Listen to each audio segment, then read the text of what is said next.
Welcome back. Today we're going to factor four polynomials, just general polynomials that I've come up with. Just go over some techniques of how to factor. So starting with the first one here, 4x to the fifth plus 24x to the fourth plus 36x to the third. Now the first step in factoring a polynomial like this is that you should always try to factor out the greatest common factor.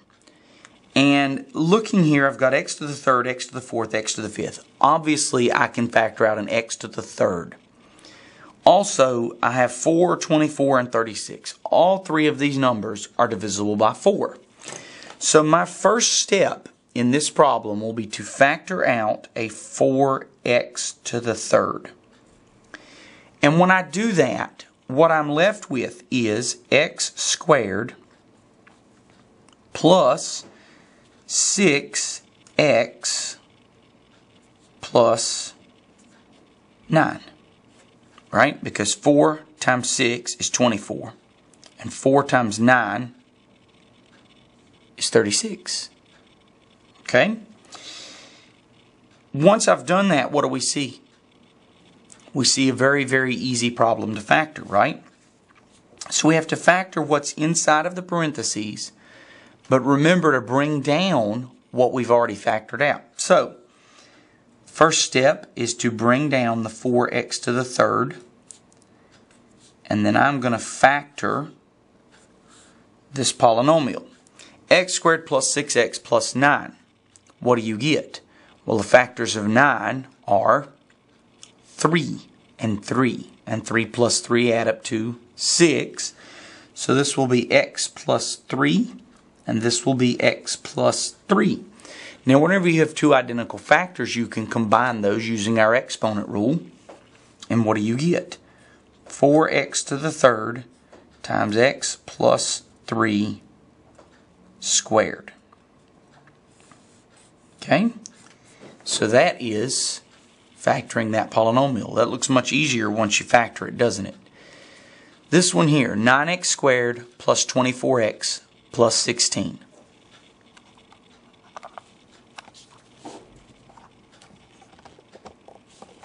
Let's factor that one. Again, what's your first step? Your first step should always be to try and factor out a common factor. Well, I don't see any x's that I could factor out. The next question is there a number that will go into 9, 24, and 16? And the answer is no. 9 is divisible by 3 and 9. 24 is divisible by 3, but 16 is not. So there's no number that will go into all three of these. So I cannot pull out a greatest common factor.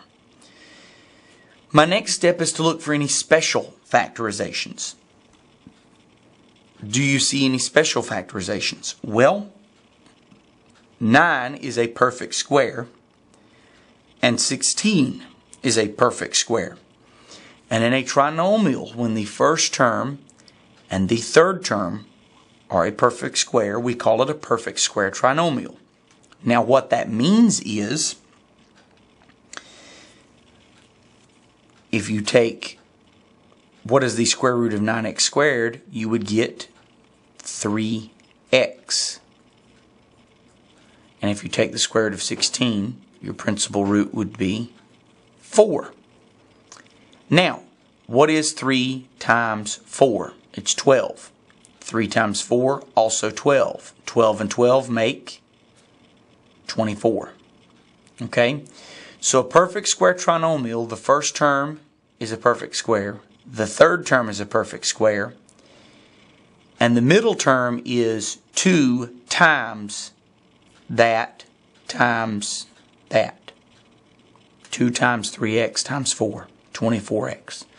So this is a perfect square trinomial, which means the answer is 3x plus 4 squared. Okay? Third term, third question, x to the fourth minus 81. Whenever you see two quantities subtracted and you're asked to factor them, most of the time both of those quantities will be perfect squares. Now, if those quantities happen to be perfect squares and they happen to be subtracted, what does that mean? That means they are a difference of square. What is the square root of x to the fourth? X squared. What's the square root of 81? 9. Okay? What's the factorization for a difference of square? It's a plus b times a minus b. And the one mistake that students will make is they'll stop right here. X squared plus 9 cannot be factored. This is a sum of squares. It doesn't factor. But what do you see here? X squared minus 9 is a new difference of squares, which means that this factors again. X squared plus 9, your A term would be x, your B term would be 3. So what would the new factors be? X squared plus 9 remains, and then x squared minus 9 would factor into x plus 3 and x minus 3. Right? A plus B, A minus B.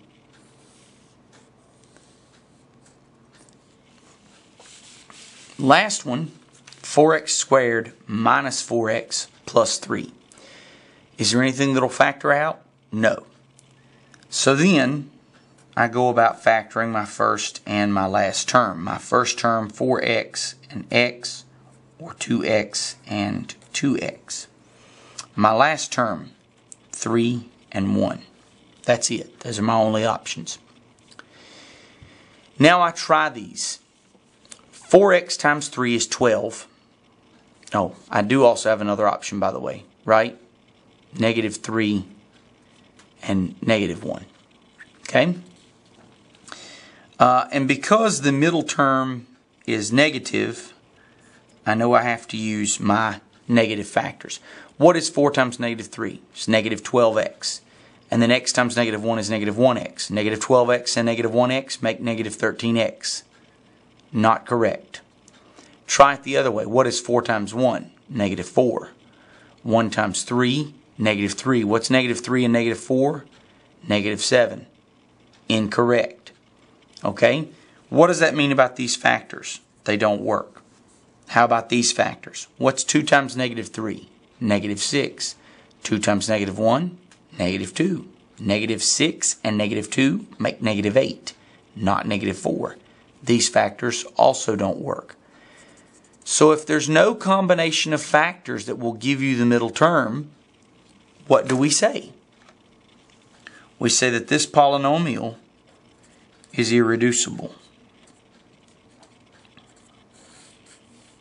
It cannot be factored. That's it for today. If you have any questions, please come see me.